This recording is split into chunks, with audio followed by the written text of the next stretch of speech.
Hey, I lost my wallet and I got it back. And also, I saw Joachim Trier yesterday, so that's pretty cool. What's up? It's a culture detective here investigating your favorite movies. And today I'm going to be doing a movie review of Jeanne Dielman 23 Quai du Commerce 1420 Bruxelles. So, this is a Belgian film made by Chantal Ackerman, and this is voted as the best film of all time by the BFI Sight and Sound poll. So that is a pretty big deal. Now, what's very important and famous about this film is that it is 3 hours and 20 minutes long and nothing happens. It's a film where the main character, Jeanne Dielman, cooks, cleans, does chores, walk around, and does nothing for 3 hours and 20 minutes until at the very end.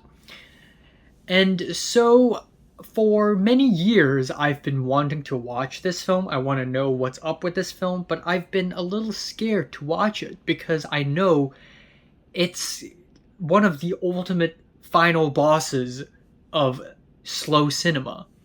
And the other one, of course, being Satan Tango. This film also stars Delphine Seyrig, who you may or may not know from the French film last year at Marienbad, which I really love. But anyways, nothing happens in this movie, for real. The prophecies are true. Most of the film, all of the films, are still wide shots. No close-ups, no movements, no dolly shots, no handheld, nothing. They're all wide shots, and they're all 3 minutes, 4 minutes long. We see Jeanne Dielman peeling a potato for 3 minutes, fixing a coffee machine for 4 minutes, cooking food, deep frying veal, feeding her son for a very long period of time, babysitting. We see her go to the grocery store to buy food, to the convenience store. We see her buying buttons for the missing button on her blouse. We see her do all these things, and each shot is 3, 4, maybe even 5 minutes long. And I'm not gonna lie here, there are definitely a few moments in this film when I was dozing off because it's so slow. It's so freaking slow and it's so boring. It's absolutely boring. And you know what? It's okay. It's absolutely 100% okay to call a film like this boring. And I'm not saying it's boring so it's bad. I'm saying it's boring because it's intentionally boring. But nothing happens. And every time I doze off, I wake up, it's still the same shot. It's so incredible. Now, even though nothing happens, it is incredibly ambitious by design. Once you reach the ending of the film and you finally get the point of the film finally reveals its point, suddenly everything just clicks in an instant. And then you realize how ambitious and just incredible this film is. Because this is one of the few films in the world where the length justifies the story and not the other way around. A lot of people see films as containers of stories. Yeah, I'm watching a 90-minute film, so this amount of story needs to happen. I'm watching a 2-hour film, so this amount of story needs to happen.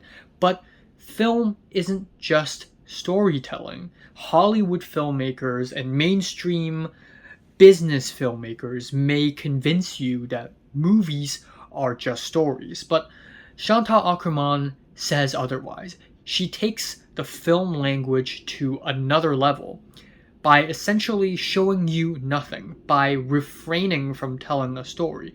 And because the film drags so long, and because the film has so much repeated shots, repeating imagery, repeating actions, switching on and off the lights, cooking, cleaning, every single time there's a disruption in this routine. Every time there is a disruption in the repetition, it's like very off-putting. It's like a jolt. And when the ending hits, it hits you like a truck. It's so crazy. So by design, this film spends so much time showing you repeating images, repeating actions, repeating frames, simply because it's trying to lull you in so that when it breaks really hard. And the only other filmmaker I can think of who uses the length of a film to justify its story is Aoyama Shinji with Eureka, which is, again, one of my favorite films of all times. Even longer, 3 hours and 40 something minutes long. Nothing happens, but when something happens, it completely shatters you, and it's so effective in its design. And again, it only works because you are shown so much repeating imagery. It only works because you are shown nothing, so that when every time something happens, it's such a big deal. And isn't that like real life? I mean, sure, sometimes crazy shit happens in real life, but also a bulk of our real life is doing the same things again and again and again, going to school, going to work, eating food, cleaning, cooking, going to the bathroom. And whenever something small happens, especially for someone as meticulous as Jeanne Dielman, it really gives you the vibe that the world we live in is wrong. Everything is wrong, which brings me to a different point in the film. And that is, this film is torturous for Jeanne Dielman and by extension Delphine Seyrig. The first day, by the way, this film takes place over the course of 3 days. The first day, nothing happens, everything is fine and dandy, except every single shot is really long, every single scene is really long. It's the film torturing us. But in the second day onwards, things started going wrong bit by bit. Every time something drops onto the ground, it's like, oh my god. Every time Jeanne Dielman forgets to switch off a light, it feels like something genuinely deeply wrong is happening in her life. In a sense, this film, the director, Chantal Akerman, and the camera in this film is literally boxing Jeanne Dielman in a set position. Literally boxing her in, crushing her, oppressing her. And so the entire film is basically her being obedient to the frame, being subservient to the frame. And by extension, you could say this film is a commentary on fascism and authoritarianism, because the camera is literally authoritizing what happens in the frame. The camera doesn't move, we're forced to look this way, and Jeanne Dielman is forced to act this way. And the only way to resist that is by sex and murder, in that specific order, literally. And then we have the ending shot of the film, and it's 3 minutes of Jeanne Dielman sitting beside a table, looking.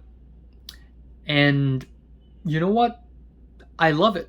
I love the ending. I think it's incredibly effective. It hits hard after what happened in the second last shot. And you can definitely see how much this film had influenced slow cinema to come, especially Tsai Ming-liang's Stray Dogs or Radu Yude's Do Not Expect Too Much at the End of the World. Both of these films also have extremely long shots at the end where something like this happens, and it's mainly because of Jeanne Dielman. So yeah, even though it is a very tough watch, this film is boring, and it's intentionally boring. It's very purposeful, it's very ambitious by design, and it's one of the most inventive ways to use the cinematic language to bring across a point. So yeah, I'm giving Jeanne Dielman 23 Quai du Commerce 1420 Bruxelles a decent 9 out of 10. So have you watched Jeanne Dielman? Comments below, let me know, subscribe if you want more, and thanks for watching.